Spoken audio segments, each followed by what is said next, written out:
first of all, I would like to wish you a very happy Kabir Das Ji Jayanti.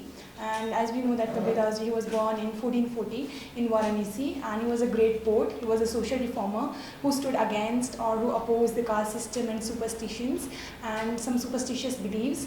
And he was, like she said, he was a great poet and a spiritual awakened being. And one of the best doha that I would like to quote of Kabir is, firstly I will tell you in English.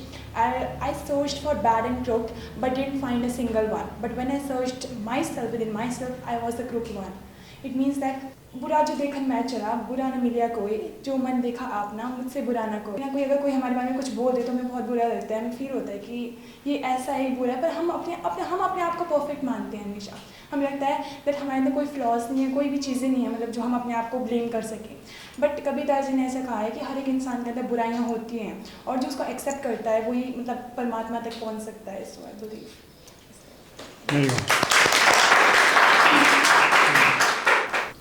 He was the one who taught everyone that there is one God, whether you call it Ram or Rahim, in which he says that you don't have to worship the murtis, the statues of the gods, but you have to look for God within yourself. He believed that there is no God outside but inside of us. He was not formally educated, but he was spiritually awakened. So one such doha of his I would like to quote. माला फेरत जग भया गया ना मन का फेर, कर का मन का डार दे मन का फेर, which means that माला फेरते फेरते तो युग बीत गए बट मन के विकार हमारे नहीं गए। लेकिन अगर हम माला को छोड़ के अंदरूनी भक्ति करेंगे, जो ट्रूएस्ट फॉर्म ऑफ भक्ति है वो अंदर से ही होती है, मन से होती है, बाहरी दिखावे से नहीं होती।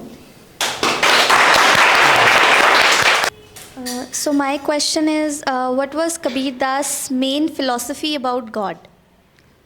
Yes, of course, he believes in the oneness of God. That is Advait in Indian spiritualism. In Indian spiritual parlance, we call Advaitvad. Advait means there is one God. Ekam Sat Vipra Vahuda Badanti. And I put Kabira also in this category. Unfortunately, these days, there is a sect. There is a trend of sects and sectarianism. We subscribe to Kabir and then we are against the Sanatan Sanskriti, we are against the Brahmanism. So Brahmanism and Kabirism, they are made to fight with each other. They are pitted against each other, which is not the case in reality. So his philosophy of spiritualism was that you should see spiritualism inside you. Yes, I think this is called Advaitvad. Advait means, as I was telling you the other day, I also wrote something that was कोई छोटा कोई बड़ा, संसार में अनेक आकार, भेद आँखों का सत्यन, सार में एक प्रकार। यानी संसार में ही भेद है, सार में एक ही प्रकार है। तो मुझे ऐसा लगता है कि जब मैं ऐसी पोइट्री लिखता हूँ, I also strike chord with Kabira. I also feel that कहीं ना कहीं मैं उसी श्रेणी में बिलोंग करता हूँ या फिर मेरे भीतर भी वही पोइट्री आ रही है। हाँ, एक बात सही है कि Kabira vociferously criticized Brahmanism. He criticized the symbols. I think because it was his own ways. I do not agree with him on this account. But मेरा मन भेद नहीं है. I still look upon him as my guru, saint, everything. So may I recite my own poem? कबीरा ने कहीं लिखा है कि तू कहता कागज की लेखी, मैं कहता आंखन की देखी। तू उलझा रहा है और मैं सुलझा रहा हूँ। कबीर कह रहे हैं तू मतलब कि जो पंडित है या फिर जो ब्राह्मण है, ब्राह्मण मतलब जो पुरोहित है, पुरोहित मतलब जिनको अध्यात्म का ज्ञान है, जो लोगों का मार्गदर्शन कर रहे हैं। तो कबीर उनसे कह रहे हैं कि तू कहता कागज की लिखी, जो भी कुछ कागज में लिखा है यानी शास्त्रों में लिखा है तुम तो वो कह रहे हो, लेकिन मैं आंखों की देखी कह रहा हूँ, मेरे अपने अनुभव है। तो फिर आगे कहते हैं कि पंडित मुल्ला जो लिख दिया छाड़ी दिए हमने कुछ ना लिया।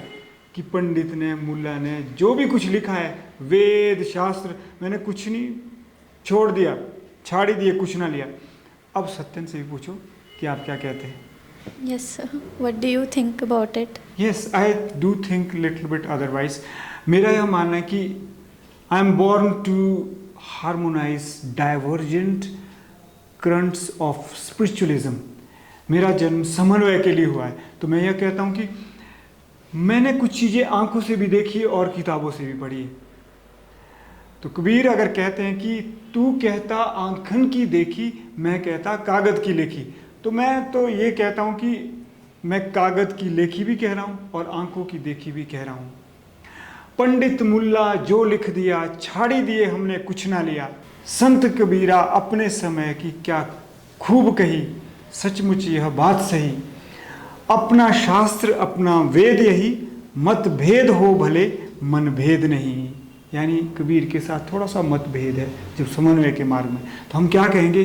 हम यही कहेंगे पंडित मुल्ला जो लिख दिया, पाई पाई सो पढ़ दिया. सार सार बचा दिया, थोथा सब उड़ा दिया. चाल चलन परखे पहले, पंडित मुल्ला संग हम तब चले. पंडित मुल्ला संग हम तब चले. धन्यवाद. शायद आपको ये समझ नहीं आया होगा. इसका मतलब ये कि कबीर अगर ये कह रहे हैं कि मूर्ति मत पूजो, इसका मतलब ये नहीं कि कबीर सिंबल को ही नकार रहे हैं. इसका मतलब ये कि कबीर ये कह रहे हैं जो मूर्ति पूजा में आप बहुत व्यस्त हो गए, मर्यादा कहाँ गई? आज भी तो यही है कि नहीं है? आज हम मूर्ति पूजा में प्रतीकों में इतना आगे चले गए कि हम मर्यादा को पीछे छोड़ते जा रहे हैं. लेकिन समय की मांग है, हमें मूर्ति भी चाहिए, हमें मर्यादा भी चाहिए, क्योंकि यह हमारी संस्कृति है. हमारी संस्कृति संपूर्णता की संस्कृति है, जहाँ प्रतीक भी चाहिए और प्रतीकों के पीछे मूल्य क्या है वो भी चाहिए. प्रतीकों का अपना महत्व है, प्रतीकों में भी परम तत्व है. तो यह ऐसी मेरी आध्यात्मिक सोच है और ऐसा मेरा आध्यात्मिक दृष्टिकोण है. So you got it? Yes. Sir, Kabir Das ji was a great poet and saint. So, as we know that he believed in Nirguna Bhakti. So there were many people that time who really opposed him because they believed in Saguna Bhakti. So what do you think? Which one is superior, Nirguna Bhakti or Saguna Bhakti? And how you can call Kabir as a spiritual awakened being? There are different ideologies about the existence of God. One is that God is formless. That means निर्गुण, यानी उसका आकार भी नहीं है और गुण भी नहीं है. और दूसरी तरफ क्या है? दूसरी तरफ है भक्ति की धारा है, जिसको बोलते हैं कि गॉड क्या है? सगुण भी है, यानी गुण है, वैल्यूज है, उसमें मूल्य है और उसका एक आकार भी है.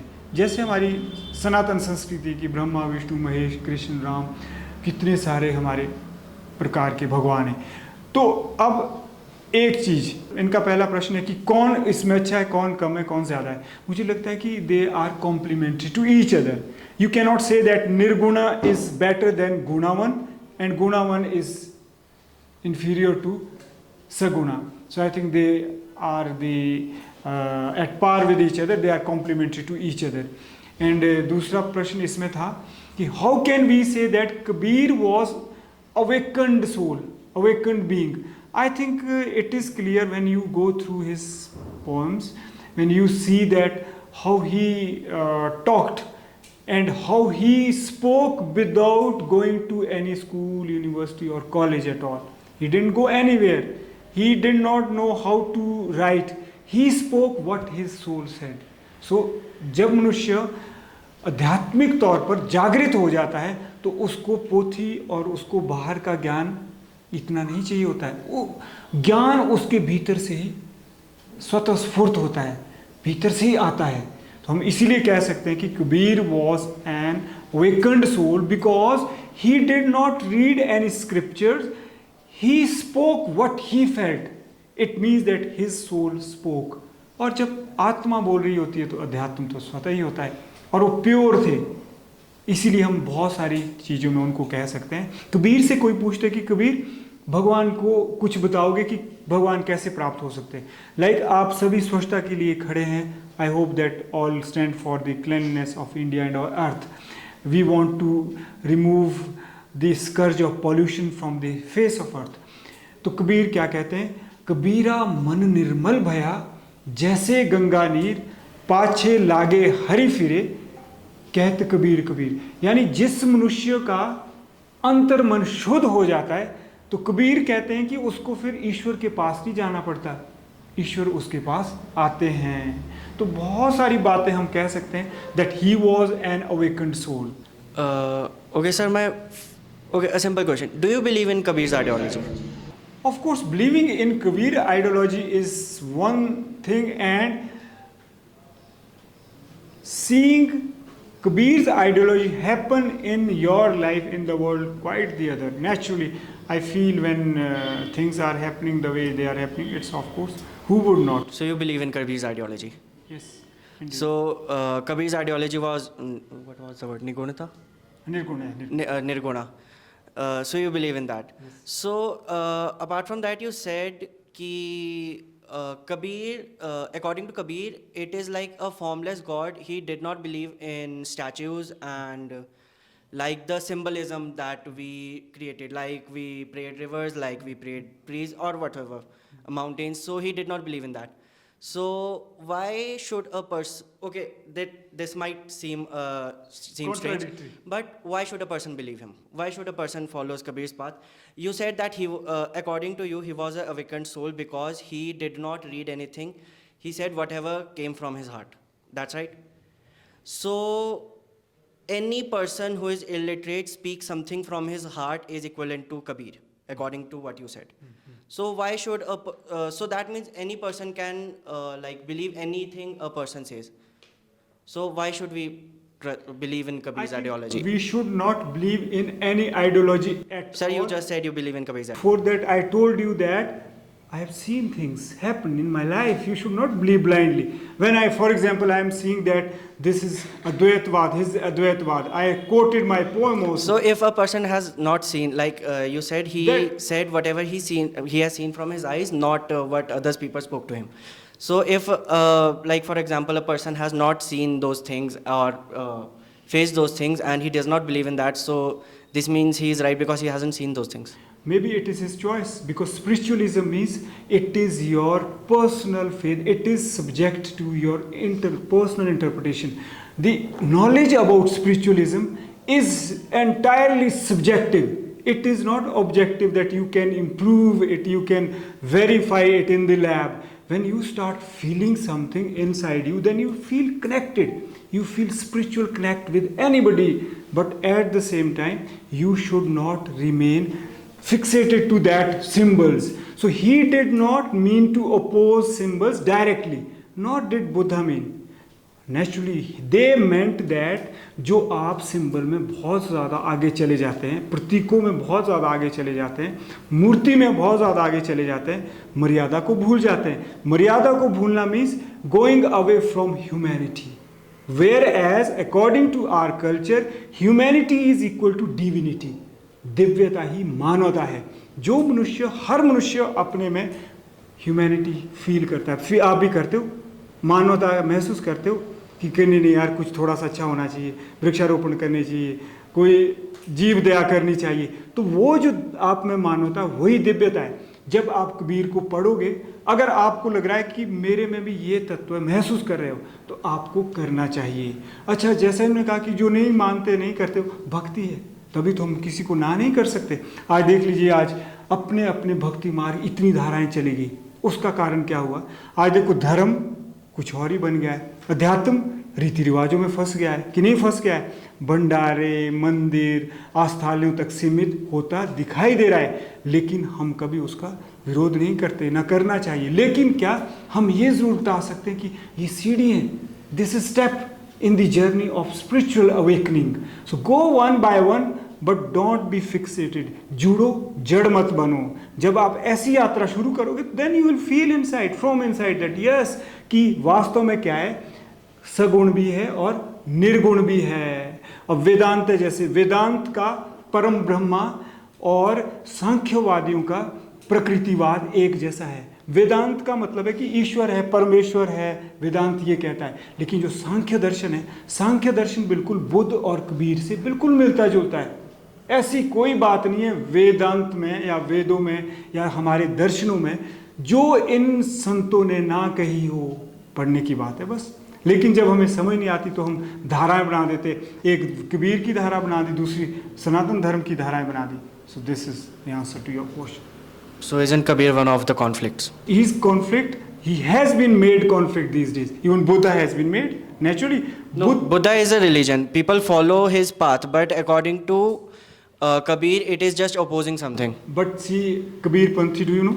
You don't know. Kabir Panthi is also they have become even many folds than Buddha has. You are telling religion, Kabir Panthi is there also. They have become sect also. Everything. और moreover दुखद बात यह कि जितने भी कबीर पंथी हैं, Buddhism है, वो हमारी जो सनातन संस्कृति है ना, उससे लड़ाए जा रहे हैं. वेदांती और बुद्धिज्म को आपस में लड़ाया जा रहा है. और जब बुद्ध को पढ़ो ना आप और सांख्य दर्शन को पढ़ो, मैं आपको कहता हूँ ऑन रिकॉर्ड कहता हूँ कि सांख्य दर्शन को पढ़ना और फिर बुद्ध को पढ़ना, आपको लगेगा ये तो सारी एक सी जैसी बात है.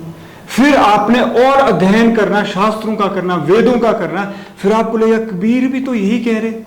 लेकिन हाँ ये सही है कि उन्होंने खुलेआम चुनौती दी कि भाई जो कागज में लिखी है ना, जो शास्त्रों को बता बता के जनता को जो उलझा रहा है ना, मत उलझा, मैं सुलझाना चाहता हूँ, कबीर कहता है.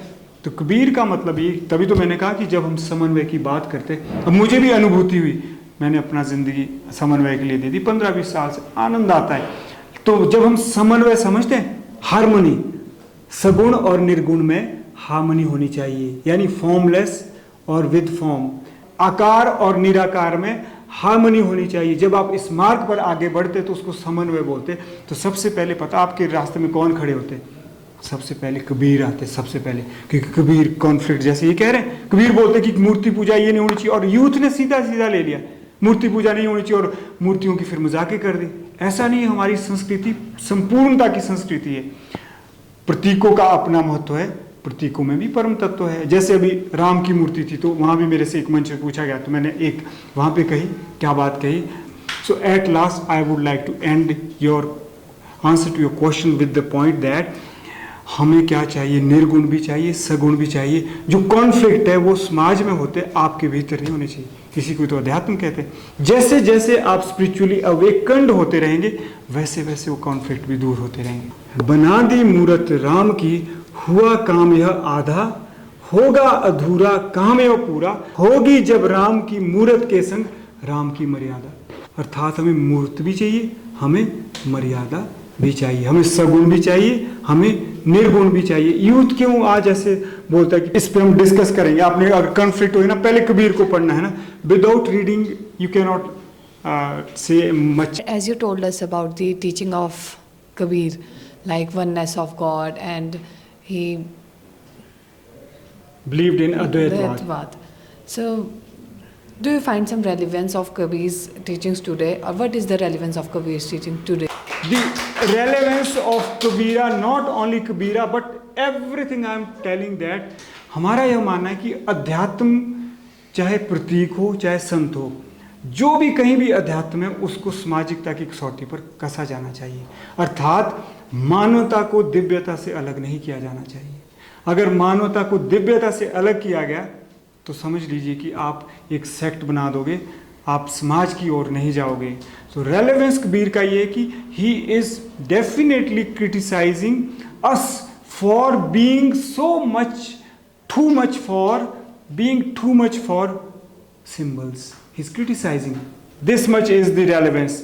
After that there is conflict. जैसे ये कह रहे कॉन्फ्लिक्ट है, मैंने आपको बता दिया. आज देखो किसी भी पंथ का कोई भी आदमी है, उसको लगता है कि माय वे हाईवे, कि मेरी पंथ के पास अंतिम सत्य, दूसरों के पास है ही नहीं. कबीर पंथ के भी यही बोलते. कोई भी पंथ ही देख लो आप, पंथ सेक्ट, कि नहीं जी हम ही अच्छा जानते हैं, चाहे हिंदू मुस्लिम सिख ईसाई कोई भी हो, आपने अमूमन देख लेना, पर है उनकी, they have right to freedom of expression also. तो हमें क्या सबको देखना चाहिए कि रेलेवेंस जो अध्यात्म होता है वो कभी कम नहीं होगा. क्योंकि जब कबीर कह रहे हैं, तू कहता कागज लेखी, मैं कहता आंखन देखी. आंखन देखी का मतलब है कि आपने थोड़ी सी आंखें बंद की है, अपनी अंतरात्मा को आपने खोजा है, वहाँ अंतरात्मा की आवाज़ सुनी है, उसके मुताबिक आपने काम किया है. तो यह रेलेवेंस है आज के समय में कि मनुष्यों को आज अध्यात्म के लिए बाहर कम भटकना चाहिए और भीतर ज़्यादा जाना चाहिए. और क्यों? क्योंकि तब वह इंसान बनेगा. उसमें आत्मबल जागृत होगा, उसमें नैतिक बल जागृत होगा, वह शक्तिशाली बनेगा। नहीं तो वह संस्था का एकमात्र अंग बनेगा और जो संस्था बोलेगी वो वही करता रहेगा। और इसकी वजह से क्या हो रहा है, संस्थाएं शक्तिशाली हो गई।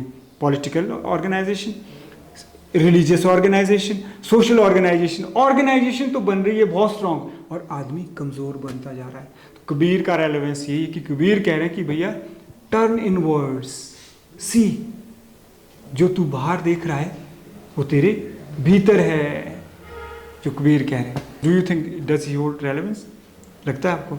आई थिंक मुझे भी लगता है। लेकिन देख के Vardhan was very much right when he said isn't he conflict, we have made him conflict and we are making him fight with Sanatan Hindu, ब्राह्मणों के खिलाफ। पंडितों के यहाँ जी वोट लगा दी, जबकि ब्राह्मण का मतलब तो ये होता है कि जिसने अपने आप को विस्तार दे दिया है, जो बड़ा बन गया है, विस्तृत हो गया है, बृहद हो गया है, जिसके लिए छोटा बड़ा शेड्यूल कास्ट ये वो सब एक समान है, वो ब्राह्मण होते हैं।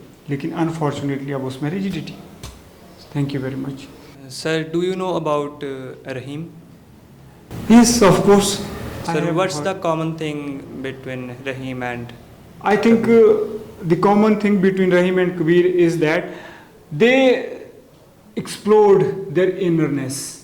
They had their approach towards life very much rooted in their innerness. Rahiman ओछे नरन सो बैर भली न प्रीत। रहीमन कहते हैं क्या? रहीमन ओछे नरन सो बैर भली न प्रीत, काटे चाटे श्वान के दो भांति विपरीत। रहीमन कहते हैं कि जो ओछे लोग होते हैं ना, जिनमें अहंकार हो, जिनमें मद हो, सबसे बड़ी बात है ओछापन, मतलब समझ रहे ना कि थोड़ा सा है नहीं और बड़ी बड़ी बातें ठीक नहीं करनी, या धन का अहंकार हो, ज्ञान का अहंकार हो, ओछापन। तो रहीमन ओछे नरन सो बैर भली ना प्रीत, ना तो उससे दुश्मनी भली है ना दोस्ती भली है। क्यों? कि काटे चाटे श्वान के दो भांति विपरीत। जो कुत्ता होता है, चाहे वो आपको चाटे या काटे, वो नुकसान ही नुकसान है। चाटेगा तब भी ध्यान रखना कि कहीं रेबीज ना हो जाए, काटेगा तो नेचुरल सी बात है। तो ये प्रतीक होते हैं, तो ये हमें जीवन जीने के संदेश देते हैं और वैसे ही कबीर भी देते हैं। जूनी के आप कबीर के दो वैसे ही आप अपोज कर सकते, मैंने भी आई ऑल्सो अपोज्ड, हो सकता है आपकी जर्नी है, लेकिन विद ड्यू रिस्पेक्ट।